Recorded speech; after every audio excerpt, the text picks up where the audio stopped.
இரண்டாவதாக, எந்த வீட்டில் பரக்கத் நிம்மதி வேண்டுமோ அந்த வீட்டில் குர்ஆனுடைய சத்தம் இருக்க வேண்டும். குர்ஆனுடைய ஓதல் அந்த வீட்டில் நிகழ வேண்டும். ரசூல் ஸல்லல்லாஹு அலைஹி வஸல்லம் சொன்னாங்க, இக்ரஉ சூரத்துல் பக்ரா ஃபஇன் அஹதஹா பரக்கா வ தர்கஹா ஹஸ்ரா லா தஸ்ததிஉல் பத்தலா. நீங்க சூரா பக்ரா ஓதுங்க, சூரா பக்ரா வீட்டில் ஓதுங்க. ஃபஇன் அஹதஹா பரக்கா, அதை எடுப்பது பரக்கத். வ தர்கஹா ஹஸ்ரா, அதை விடுவது நஷ்டம், கைசேதம். அதை ஓதிக்கொண்டு வந்தால் லா தஸ்ததிஉல் பத்தலா, அதை ஓதிக்கிட்டே வந்தால் வீணர்கள், செய்வினை, சூனியம், கண்ணீர் எதுவுமே அவர்களை பீடிக்காது, நெருங்காது என்று சொன்னார் ஸல்லல்லாஹு அலைஹி வஸல்லம். இந்த ஹதீஸ் சஹீஹ் முஸ்லிம்ல வருது. கண்ணூர் இருக்குதா இஸ்லாத்தில்? இருக்குது. சூனியம் இருக்குதா? இருக்குது. இதெல்லாம் இஸ்லாத்தில் சொல்லப்பட்ட விஷயங்கள். ஆனால் இருக்குது என்பதனால நம்ம அதை செய்யணும், படிக்கணும், தெரிஞ்சுக்கணும் அப்படின்ட்டு இல்லை. 7 பெரும்பாவங்கள் சிறுக், அதுபுறம் சிறு சூனியம். சிறுக்குன்னு ஒன்று 7 பெரும்பாவத்தில் ஒன்று தானே.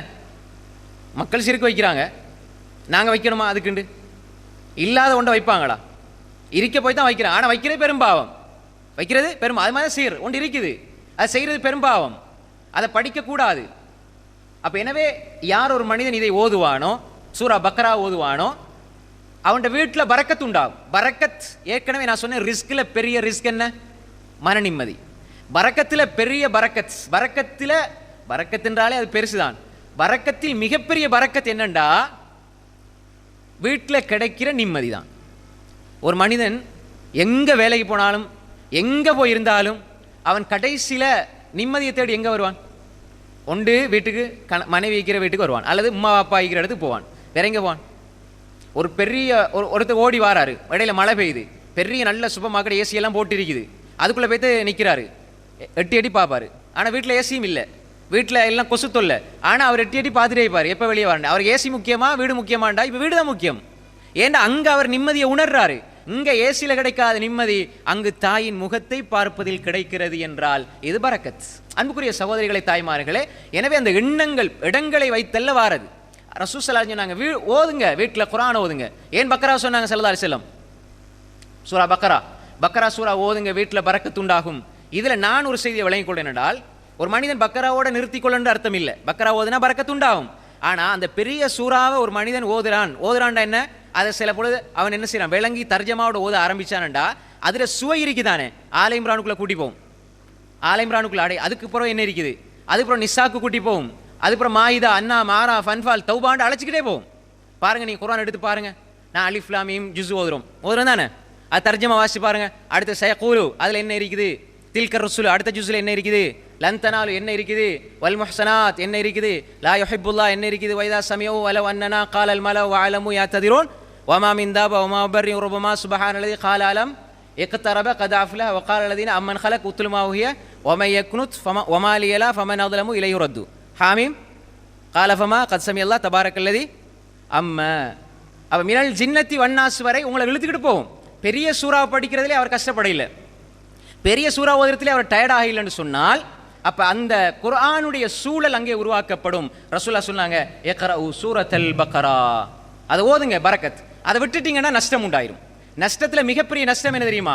மனசிற நிம்மதியை இழப்பது.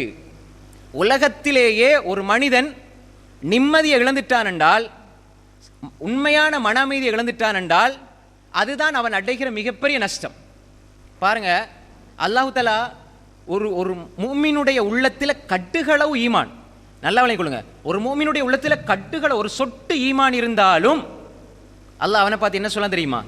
قُلْ يَا عِبَادِيَ الَّذِينَ أَسْرَفُوا عَلَى أَنفُسِهِمْ لَا تَقْنَطُوا مِنْ رَحْمَةِ اللَّهِ إِنَّ اللَّهَ يَغْفِرُ الذُّنُوبَ جَمِيعًا قُلْ يَا عِبَادِيَ الَّذِينَ أَسْرَفُوا عَلَى أَنفُسِهِمْ, தங்கள் மீது அளவு கடந்து அநியாயம் செஞ்சு பாவம் செய்த என்னுடைய அடியார்களே, லா தக்னது மின் ரஹ்மத்தில்லாஹ், அல்லாஹ்வுடைய அருளிலிருந்து நிராசை அடைந்து விட வேண்டாம்.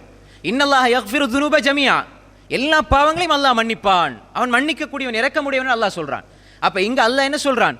ஒரு முஃமின் ஒரு சொட்டு ஈமான் இருக்குது, நிறைய மலை போல பாவம் செஞ்சிருக்கிறான் என்றாலும் அவன் கூட அல்லாஹ்வுடைய உதவி எனக்கு கிடைக்கும் என்பதில் நம்பிக்கை இழக்கக்கூடாது. நாங்கள் என்ன செய்யறது தெரியுமா, அதனால துணிஞ்சு பாவத்துக்குள்ளே போயிடவும் கூடாது. அதாவது முரட்டுத்தனமாக நினச்சி நம்மளை ஏமாற்றிக்கொள்ளவும் கூடாது. அதாவது மடத்தனமான தைரியமும் இருக்கக்கூடாது. அதே நேரம் நிராசை வந்துடக்கூடாது. நிராசை அது காஃபிர்களுடைய பண்பு. இப்போ பாருங்க, நாங்கள் ஏதாவது ஒரு சின்ன தவறு செஞ்சிட்டோம், ஏதாவது குற்றம் குறை செஞ்சிட்டோம்டா, இன்றைக்கு அதிகமாக சின்ன சின்ன பாவங்கள் செஞ்ச உடனே ஷைத்தான் என்ன போடுவான்டா, நீ பாவி, ஒன்று அல்லாஹ் மன்னிக்க மாட்டான்னு ஷைத்தான் போடுவான். இது ஷைத்தான் வந்து நம்ம நினைப்போம் வந்து நம்ம பாவம் செஞ்சதுனால தான் இப்படி நம்ம நினைக்கிறோம் அப்படின்னு நம்ம என்ன செய்வோம், சரி காணுவோம், நம்மளை சரி காணுவோம். ஆனால் உண்மையிலே அது சரி காண்ற விடயம் அல்ல. நாங்கள் அதை சரியாக புரிந்து கொள்ள வேண்டிய விஷயம். ஷைத்தான் உங்களை பலவீனப்படுத்துவான். உங்களை பலவீனப்படுத்தி படுத்தி படுத்தி நான் தொழுதா என்ற தொழுகை எல்லாம் ஏற்றுக்கொள்வானா, நான் துவா கேட்டால் ஏற்றுக்கொள்வானான்னு சொல்லி உங்களை அல்லாஹ் விட்டு தூரமாக்கிடுவான். இது ஷைத்தான் உள்ளத்தில் போகிற சின்ன பாவத்தை செஞ்சாலும் பாவத்தை காட்டி இன்னும் பாவம் செய்ய வைப்பான். நம்ம என்ன நினைக்கணும்டால், என்ற உள்ளத்தில் கட்டுகளவு ஈமான் இருக்கிற வரையும் அல்லாஹ்ட உதவி எனக்கு இருக்குது அப்படி நாங்கள் நினைச்சோம்டா அல்லாஹ் அருள் செய்வான் என்பதில் நிராசை அடைய மாட்டோம். அல்லாஹ்வின் பக்கம் அடுத்து எடுத்து வைப்போம். அப்படி இல்லைண்டா பின்னுக்கு போவோம். ஷைத்தான் உங்களை வழிகெடுத்துட்டு போவான். லொஹர் அசர் மிஸ் ஆச்சு, அதுக்கப்புறம் மகரிப் இஷா மிஸ் ஆகும், அப்புறம் சுபு மிஸ் ஆகும், அதுக்கப்புறம் ஓதல், அப்படி எல்லாம் விடுபட்டு போயிடும். எனவே அன்புக்குரிய சகோதரிகளை, தாய்மார்களே, நாங்கள் தெளிவாக விளங்கிக் கொள்ளணும். சிறிய பாவம் செஞ்சாலும் உடனே அல்லாஹ் இடத்துல இஸ்திக்ஃபார் செஞ்சு தௌபா செஞ்சிடணும். அல்லாஹ்வின் பக்கம் மீண்டு செல்லணும், அல்லாஹ்வின் பக்கம் போகணும். அப்போ எனவே அல்லாஹு தஆலா இங்கே என்ன சொல்றான்டால், அல்லாஹு தஆலாவுடைய ரசூல் ஸல்லல்லாஹு அலைஹி வஸல்லம் என்ன சொன்னாங்கன்றால், எந்த ஒரு மனிதன், அதாவது அல்லாஹ் என்ன சொல்றான், குல் யா இபாதி அல்லதீன அஸ்ரஃபு அலா அன்ஃபுஸிஹிம் லா தக்னது மின் ரஹ்மத்தில்லாஹ், அல்லாஹ்வுடைய அருள்ல இருந்து நிராசை அடைஞ்சிராதீங்க.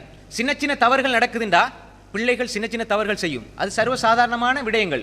தவறுகளை சொல்ல இல்லை, அந்த வயசுக்கு ஏற்ப அதை பெருசா நீங்க கற்பனை பண்ணி பெருசா நினைச்சு உங்களோட ஈமானுக்கு ஏற்ப உங்களோட வயசுக்கு ஏற்ப அவர்களை எல்லாம் அந்த பிள்ளை திருந்தாது, மாடு எரும மாடு அப்படின்னு சொல்லி அந்த பிள்ளைகளை சபித்து விடாதீர்கள். ஏன்னா அல்லாஹ் நீங்க எவ்வளவு பாவம் செஞ்சாலும் உங்களை அடியாண்டு தான் நல்லா கூப்பிடுறான். ஆனா நம்மளோட பிள்ளை எப்படி கூப்பிடுறோம், எருமாடுன்னு கூப்பிடுறோம், அல்லது வேற ஏதாவது வார்த்தையை சொல்லி கூப்பிடுறோம். ஆனா நாங்க எவ்வளவு பாவம் செஞ்சாலும் அல்லாஹ் எங்களை என்ன சொல்றான், என்னுடைய அடியார்களே. அப்ப நாங்க இதை புரிந்து கொள்ள வேண்டும். எனவே அன்புக்குரிய சகோதரிகளே, தாய்மார்களே, எங்களோட வீட்டில் குர்ஆனுடைய சூழல் உருவாக வேண்டும். குர்ஆனுடைய சூழல் உருவாக வேண்டும். இது ரெண்டாவது விஷயம். மூன்றாவது, ஏற்கனவே நான் சொன்ன மாதிரி திக்ர். திக்ர் என்றால் என்ன, அல்லாஹ்வுடைய சிந்தனை. நீங்க பாருங்க, சில தாய்மார்கள் பிள்ளைகளுக்கு ஆரம்பத்தில் இருந்தே தூங்கும்போது துவா படிச்சு கொடுப்பாங்க, காலையில் எழும்புற துவா சொல்லி கொடுப்பாங்க, அதே மாதிரி சாப்பிடும்போது துவா சொல்லி கொடுப்பாங்க. சஹீஹான துவாவை சொல்லி கொடுங்க. கொஞ்சம் நீங்கள் துவாக்களை ஓதுற நேரம் கொஞ்சம் குர்ஆன் சுன்னாவுடைய அறிஞர்கள்ட்ட கொஞ்சம் கேட்டு, உங்களுக்கு தெரிஞ்ச நம்பிக்கையான அறிஞர்கள்ட்ட கேட்டு அமல் செய்யுங்க. இன்றைக்கு வாட்ஸ்அப்பில் வருது, ஃபேஸ்புக்கில் வருது, நிறைய பேர் சும்மா அதை அமல் செய்கிறது. சில பொழுது அது ஆதாரமே இருக்காது. நீங்கள் இந்த தலப்பா கட்டியிருக்கிறாரு, 7 முழம் சுற்றி வச்சிருக்கிறாரு, நல்லா பார்க்கறதுக்கு சூரத்தாக இருக்கிறாரு, இவர் போய் பேசுவார்னு நினைக்காதீங்க. அப்படி இன்றைக்கு பல பேர், அல்லாஹ் பாதுகாத்தவர்களை தவிர, வாயை திறந்த போய் தான் அவங்க சொல்றது ரசூலுல்லாஹ்க்கே தெரியாது. ரசூல்லா சொன்னாங்க எங்கே, புகாரிலையும் இல்லை, முஸ்லீமிலையும் இல்லை, திருமீதிலே இல்லை, ஹதீஸ் கிரந்தங்களில் இல்லை, ஆதரவுமான செய்திகளில் இல்லை, எல்லாம் ரசூலுல்லாஹ். அன்புக்குரிய சகோதரிகளை, தாய்மார்களே, திக்ர் எங்களுக்கு தெரிஞ்ச ஆதாரபூர்வமான திக்ர். இப்போ உதவு செஞ்சுட்டு என்ன திக்ர் ஓதுறது, அது ஆதாரபூர்வமானது. அதே மாதிரி தொழுகை முடிஞ்சு என்ன ஓதுறது, தொழுகையில் என்ன ஓதுறது, அதே மாதிரி பாங்கு முடிஞ்சு என்ன ஓதுறது, தூங்கும்போது என்ன ஓதுறது, ஆதாரபூர்வமான துவாக்களை சொல்லிக் கொடுங்க. அது மாதிரி துவாக்கள் திக்ர்கள் இடையிடைய சந்தர்ப்பங்களில் சும்மா ஓதுறது, மனசில் கவலை வருது, துக்கம் வருதுண்டா என்ன துவா ஓதணும், நல்ல கவலை வருது, மனசில் துன்பம் வருது, பிரச்சனையாக இருக்குது, லா இலாஹ இல்லா அன்த சுப்ஹானக இன்னி குன்து மினல் ஸாலிமீன். உங்களோட கவலை எந்த கவலையாக இருந்தாலும், அந்த நேரத்தில் எந்த பிரச்சனை நீங்கள் நினைக்கிறீங்களோ அந்த நேரத்தில் நீங்கள் இதை ஓதி இருந்தீங்கடா, இன்ஷா அல்லாஹ், அல்லாஹுடைய வாதா, அல்லாஹ் குர்ஆன்ல சொல்கிறான், உங்களோட கவலைகள் அப்படியே இல்லாமல் போகும். நீங்கள் கண்கூட பார்க்கலாம், அல்லாஹ் சொல்கிறான். இதுக்கு அதை விளங்கப்படுத்துறதுக்கு இப்போ நேரம் போதாது.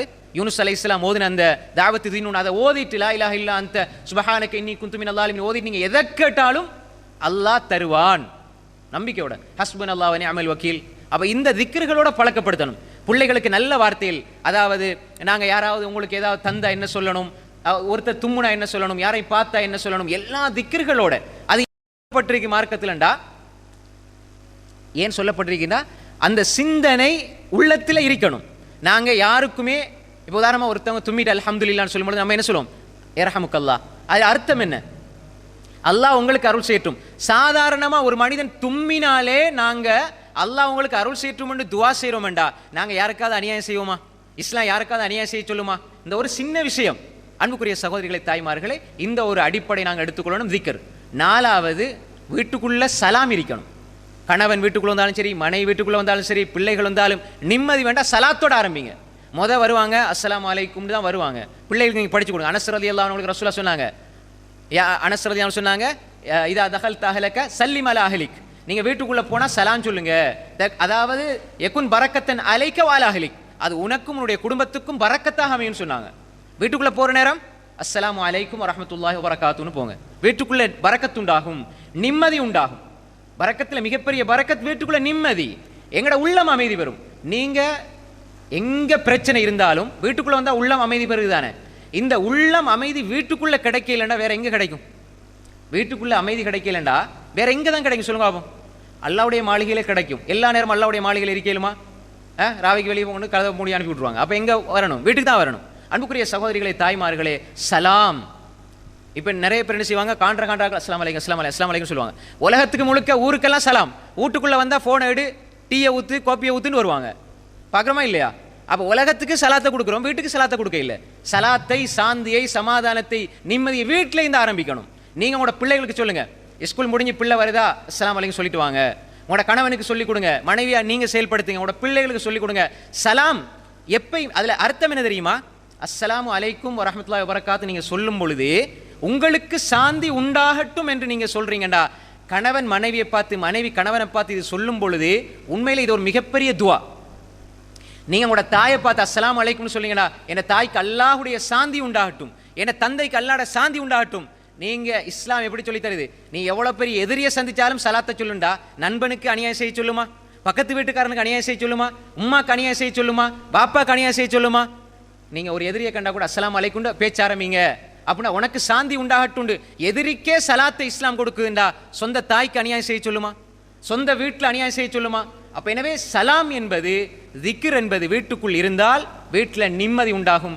அதே போன்றுதான் அடுத்தது இஸ்திக்ஃபார் வத்தௌபா.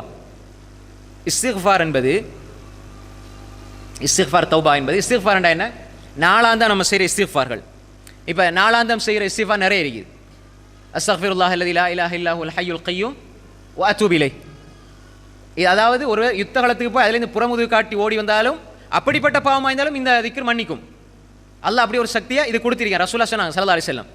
அப்போ அது பெரும்பாவத்தில் ஒன்று, பெரும்பாவத்தில் ஒன்று. அப்போ அப்படிப்பட்ட பாவங்களை மன்னிக்கக்கூடிய இஸ்திக்ஃபார், இப்படி நிறைய இஸ்திக்ஃபார் இருக்கு. ரசூலுல்லாஹ் ஸல்லல்லாஹு அலைஹி வஸல்லம் சொன்னாங்க, நான் இஸ்திக்ஃபார் செய்கிறேன், ஒரு நாளைக்கு 70 விடுத்தம் செய்கிறேன், இன்னொரு ரிவாயத்தில் 100 விடுத்தம் செய்கிறேன், தௌபாவும் செய்கிறேன். நாங்கள் இஸ்திக்ஃபார் என்பது வாயால் நம்ம சொல்கிற இஸ்திக்ஃபார், உணர்ந்து சொல்லணும்.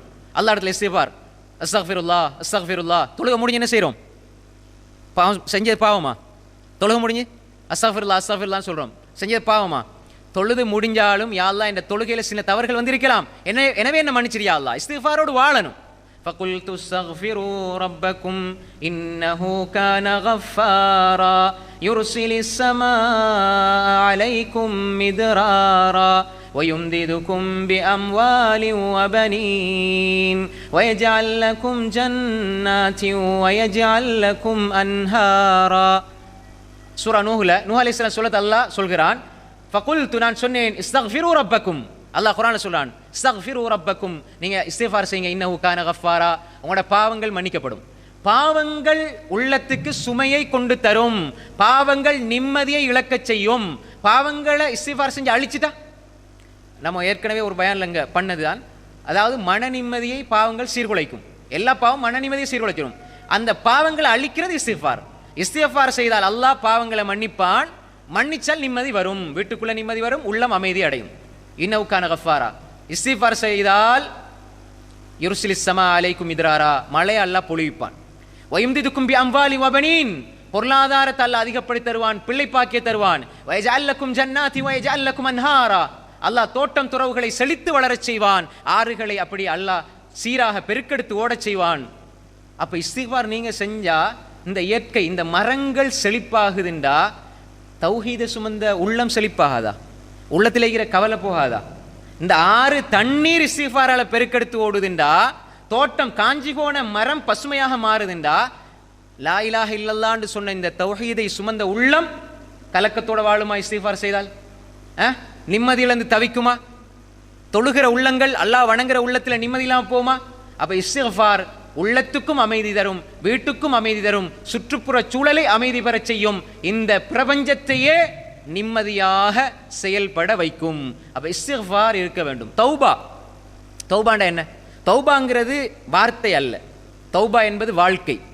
நாம் அல்லாஹ்வோடு செய்கிற ஒப்பந்தம், நான் இப்படி வாழப்போறேன் என்று அல்லாஹ்விடம் செய்கிற ஒப்பந்தம் தௌபா. யா அல்லாஹ் நான் இதை செஞ்சிட்டேன், யா அல்லாஹ் மன்னிச்சுக்க, யா அல்லாஹ் நான் இதை இப்படி பண்ணிட்டேன், யா அல்லாஹ் என்னை மன்னிச்சிரு யா அல்லாஹ்னு சொல்லிட்டு திரும்ப பாவம் செய்யறதல்ல தௌபா. நான் இதை செய்தேன், உணர்கிறேன், மன்றாடுகிறேன், யா அல்லாஹ் நான் அழுது புலம்பி உன்னிடம் கெஞ்சுகிறேன், கதறுகிறேன், இதன் பின்னால் இந்த தவறை நான் செய்ய மாட்டேன் என்ற ஒரு ஒப்பந்தத்தை நீங்கள் கொடுத்து விட்டு அந்த பாவத்தை திரும்பி பார்க்காமல் நீங்கள் பயணிக்கிற அந்த வாழ்க்கை தான் தௌபாவே தவிர நீங்க செய்கிற சொல்ற வார்த்தை அல்ல. நான் இப்படி தான் வாழ போறேன், யா அல்லாஹ் தொழுகையில் நான் கொஞ்சம் குறைபாடு செய்தேன், ஓதல்ல குறைபாடு செய்தேன், திக்ரில் குறைபாடு செய்தேன், இபாதத்தில் குறைபாடு செய்தேன், யா அல்லாஹ் என்னை மன்னிச்சிருன்னு நீங்கள் அல்லாஹ்வோடு ஒரு ஒப்பந்தம் செஞ்சுட்டு நீங்கள் தௌபாவுடைய பாதையில் பயணிச்சு பாருங்க. வாழ்க்கையில் நிம்மதியை உணர்வீர்கள், வீட்டுக்குள்ளே நிம்மதியை உணர்வீர்கள், வீடு நிம்மதியாக இருக்கும்.